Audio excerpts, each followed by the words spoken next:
Welcome to Wyke Regis TV Film Review and Preview. I'm Andrew Wright. This week was the home video release of DC's League of Super Pets. The film is an animated 3D superhero comedy film based on DC comic characters and stars Dwayne Johnson as Crypto the Superdog and Kevin Hart as Ace the Bat Hound.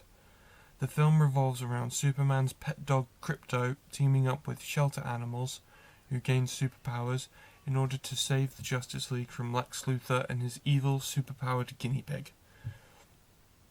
I hadn't seen the film before the home video release, but I was interested in checking it out, and I found the film to be utterly ridiculous in a good way.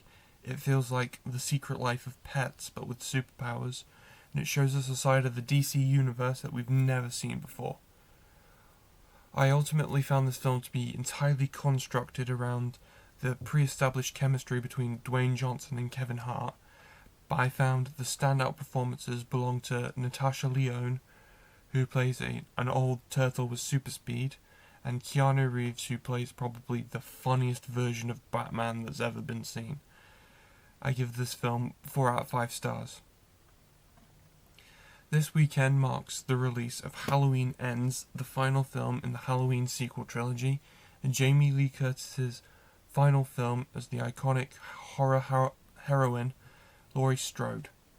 The film picks up 4 years after the events of last year's Halloween Kills and focuses on Laurie finally being able to move on and finds herself put in a position to have to finish her battle with Michael Myers once and for all. The film is in cinemas this weekend, courtesy of Universal Pictures. Be sure to check it out. This weekend marks the theatrical debut of award season favourite Emily, a biographical film about acclaimed English author Emily Bronte, and the film depicts Bronte's life before she wrote the novel Wuthering Heights.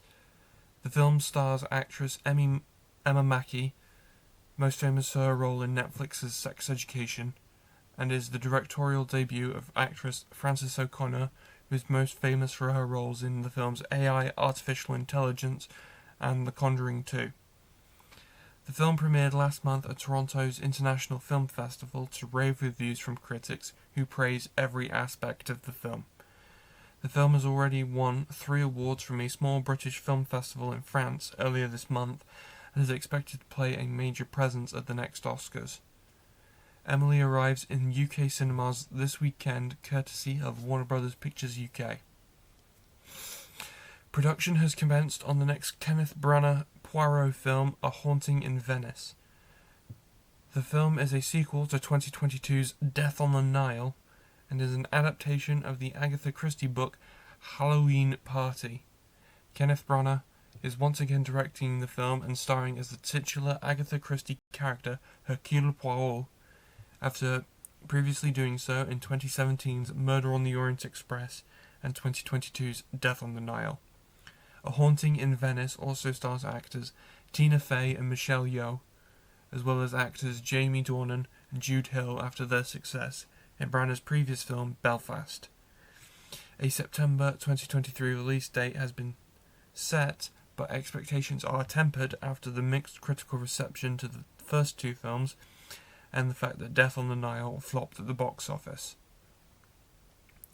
That's all I have for this week, but be sure to check back next week where I will talk about the new DCEU film Black Adam starring Dwayne Johnson. Now back to Gary in the studio.